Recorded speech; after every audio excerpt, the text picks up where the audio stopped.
immatriculés au registre du commerce et du crédit mobilier ou des métiers dont l'effectif ne dépasse pas 200 employés permanents. Le Bénin, dès le premier quinquennat du mandat de la rupture, a engagé dans ce secteur des réformes dont nous parle ici Modeste Kérékou. Au niveau du secteur PME, le gouvernement a fait l'option d'engager la réforme du secteur, notamment en mettant fin à la multiplicité des acteurs qui intervenaient pour soutenir peu ou prou ça et là les acteurs de ce secteur en allant à la mise en place d'un guichet unique. Une bonne partie des réformes qui sont achevées au premier quinquennat se sont poursuivies où leur effet se constate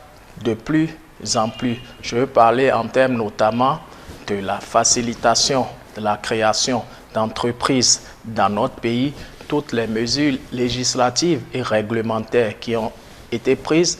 Le directeur général de l'Agence de développement des petites et moyennes entreprises, ADPM, fait le point des actions menées par le gouvernement dans le secteur des MPME via cette agence. C'est le fait que tous les projets prévus dans le cadre du secteur des PME ont été bouclés et sont en train de démarrer.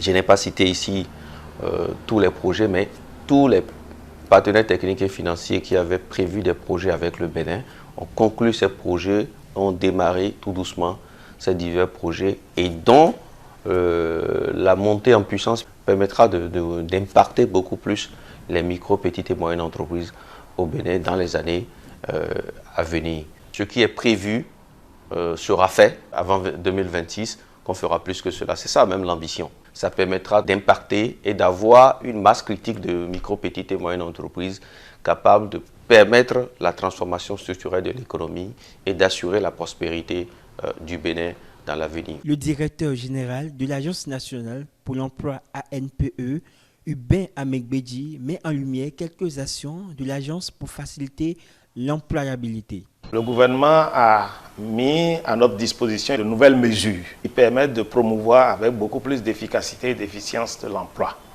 notamment le programme spécial d'insertion dans l'emploi et qui permet aujourd'hui d'impacter environ 3000 jeunes qui travaillent dans les entreprises et dont les salaires et toutes les charges sont prises en charge par l'État. C'est donc un appui à la fois à l'entreprise, mais également à l'insertion professionnelle des jeunes avec beaucoup plus d'efficacité que par le passé, où, à travers nos programmes de stage, le taux d'insertion était presque zéro. Nous avons également le projet d'inclusion des jeunes, qui est un projet qui prend en compte les peu ou pas instruits. Et grâce à ce projet, nous avons, à la date d'aujourd'hui, environ 5000 jeunes qui sont en stage apprentissage, dont 1500 ont bénéficié d'un contrat de travail. Les grandes mesures mises en œuvre actuellement concernent le programme spécial d'insertion dans l'emploi et qui impactent notamment les diplômés, ceux qui ont des formations professionnelles et techniques et dont le marché a besoin, dont les entreprises ont besoin.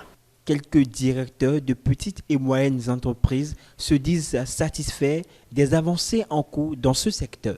Le gouvernement de Patrice Talon a fait beaucoup et continue de faire beaucoup pour nous, les entrepreneurs, pour les petites et moyennes entreprises, pour les petites et moyennes industries. D'une part, nous avons ce qu'on appelle la technicité que le gouvernement Patrice Talon nous a apportée. Nous avons ce qu'on appelle aussi la lutte contre le retard des factures que ce gouvernement nous a apporté à travers le ministère des petites et moyennes entreprises. Il faut aussi préciser que nous avons ce qu'on appelle la digitalisation et la numérisation. Aujourd'hui, il faut dire qu'avec ce ministère, les choses deviennent beaucoup plus faciles pour les petites et moyennes entreprises à travers les réformes qui sont mises en place au niveau du ministère de la digitalisation et du numérique. Par exemple, APES Bénin a pu bénéficier, à cause de ce gouvernement, la création de son site internet.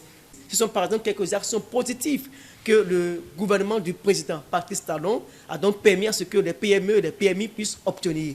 Il faut aussi dire, par exemple, qu'à travers ce qu'on appelle le programme d'insertion pour l'emploi, le PSIE, par exemple, et aussi à travers l'ANIPE, les petites moyennes entreprises, les petites et moyennes industries, aujourd'hui, permettent et parviennent à obtenir ce qu'on appelle la main-d'œuvre de qualité, parviennent à obtenir ce qu'on appelle les ressources humaines. Et notre président ne cesse de nous épater parce qu'il nous encourage, surtout nous jeunes, dans l'entrepreneuriat, à travers divers moyens. Et je le félicite, je lui demande de pérenniser cela, de continuer dans ce sens. Ça nous aide, ça nous encourage. Le secteur des micro, petites et moyennes entreprises connaît une avancée remarquable depuis l'avènement du gouvernement de la rupture.